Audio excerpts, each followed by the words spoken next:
ഞാൻ ഈ കാണിച്ചിരിക്കുന്ന ഈ 3 പ്രവചനങ്ങൾ, ഒന്ന്, ഇന്ത്യയും ഇംഗ്ലണ്ടും തമ്മിൽ വേൾഡ് കപ്പ് 2020 ഫൈനലിൽ ഏറ്റുമുട്ടി. സെമി ഫൈനലല്ലേ, ഫൈനലല്ല. അപ്പം ഇന്ത്യ ജയിക്കുമെന്ന് 11 ജ്യോതിഷികൾ അവിടെ പ്രവചിച്ചു. ഇന്ത്യ ഭയങ്കര ദയനീയമായിട്ട് തോറ്റു. അപ്പോൾ ആളുകൾ പിറ്റേന്ന് തന്നെ എഴുതാൻ തുടങ്ങി. 11 ജ്യോതിഷികൾ ലക്നവും വിഘ്നവും എല്ലാം കൂട്ടിയിട്ട് പറയുകയാണ് ഇന്ത്യ ജയിക്കുന്നത്. ആ ഇന്ത്യ വളരെ ദയനീയമായി പരാജയപ്പെട്ടു. 1 2 അല്ലെങ്കിൽ 11 പേർക്കും തെറ്റുമോ? അപ്പോൾ ജ്യോതിഷം ഒന്നാന്തരം തട്ടിപ്പല്ലേ, അതിനി വേറെ തെളിവ് വേണോ എന്നുള്ള രീതിയിൽ പോസ്റ്റ് ചെയ്യാൻ തുടങ്ങി. ആരാണ്? ഈ തലയിൽ തേങ്ങ വീഴാൻ സാധ്യതയുള്ള നാസ്തികരാണ് ഈ പോസ്റ്റ് ചെയ്യുന്നത്. ഒരിക്കലും ഇങ്ങനെ പോസ്റ്റ് ചെയ്യാൻ പാടില്ല എന്നാണ് ഞാൻ പറയുന്നത്. കാരണം ഇന്ത്യയും ഇംഗ്ലണ്ടും തുല്യ ശക്തിയുള്ള ടീമുകളാണ്. അവർ തമ്മിൽ ഏറ്റുമുട്ടി കഴിഞ്ഞാൽ കുറേ എണ്ണം ഇന്ത്യ ജയിക്കും, കുറേ എണ്ണം ഇംഗ്ലണ്ടും ജയിക്കും. അതാ ഡേയുടെ ദിവസം അനുസരിച്ചിരിക്കും, പിച്ച് മൂഡ് ഒക്കെ അനുസരിച്ചിരിക്കും.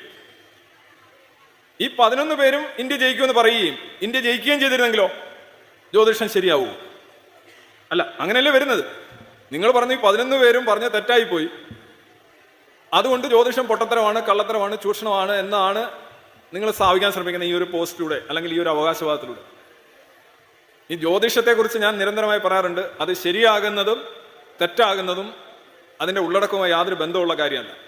ജ്യോതിഷ പ്രവചനം ശരിയായാലും ജ്യോതിഷം തട്ടിപ്പ് തന്നെയാണ്. അത് മൊത്തം ഒരു ദിവസം മുഴുവൻ പറയുന്ന മൊത്തം ശരിയായിക്കോട്ടെ, എന്നാലും തട്ടിപ്പാണ്. കാരണം അങ്ങനെ പറയാമല്ലോ, അങ്ങനെ വരാമല്ലോ. ഇത് ആരെങ്കിലും പറയുന്ന പ്രവചനം ശരിയാണ് തെറ്റാണ് എന്നുള്ള രീതിയിൽ നിങ്ങൾ ഒരു ഓപ്ഷൻ കൊടുക്കുകയാണെന്നുണ്ടെങ്കിൽ സമൂഹത്തിൽ വരുന്നൊരു ന്യായം എന്ന് പറഞ്ഞു കഴിഞ്ഞാൽ, നോക്കൂ 11 പേര് ഒരൊരു കാര്യം പറഞ്ഞു, അത് നടന്നു, അപ്പോൾ അതിനകത്ത് എന്തോ ഉണ്ട്. നിങ്ങൾ ആ ചിന്ത മൊത്തത്തിൽ മാറുകയാണ്. ഇങ്ങനെയാണ് ആളുകൾ, ഇതേപോലെയാണ് ആളുകളെ വശീകരിക്കാൻ ശ്രമിക്കുന്നത്. അടുത്തത് ഇത് തന്നെയാണ്. എന്താണ്? ബ്രസീൽ ജയിക്കും എന്ന് പറഞ്ഞ് ഇന്ത്യ സാധനം. അപ്പോൾ അതും എടുത്ത് ഓരോരുത്തർ പറഞ്ഞു ബ്രസീൽ ജയിക്കും എന്ന് പറഞ്ഞു. ബ്രസീൽ ഇതാ തോറ്റു. ബ്രസീൽ ജയിച്ചിരുന്നെങ്കിലോ? ബ്രസീൽ ജയിക്കാമല്ലോ. അയാൾ നോക്കിയിട്ട് ടീമും നെയ്യും തൂക്കമൊക്കെ നോക്കിയിട്ട് ബ്രസീൽ ജയിക്കുമെന്ന് അയാൾ പറഞ്ഞു. അതാരായാലും അങ്ങനെ പറയും, അട്ടിമറിയായിരുന്നു. അപ്പം എളുപ്പമുള്ളൊരു കാര്യം പറഞ്ഞതിന് അയാൾക്ക് ഭയങ്കരമായിട്ട് അയാൾ വിജയിക്കേണ്ടതാണ്. പക്ഷെ അത് സംഭവിച്ചില്ല. അത് അയാളുടെ ഭാഷയിൽ തന്നെ പറഞ്ഞാൽ അയാളുടെ എന്തോ ഒരു പ്രശ്നം കൊണ്ടാണ് അങ്ങനെ സംഭവിക്കാത്തത്. ഇനി മറ്റേത് ഇത് തന്നെയാണ്.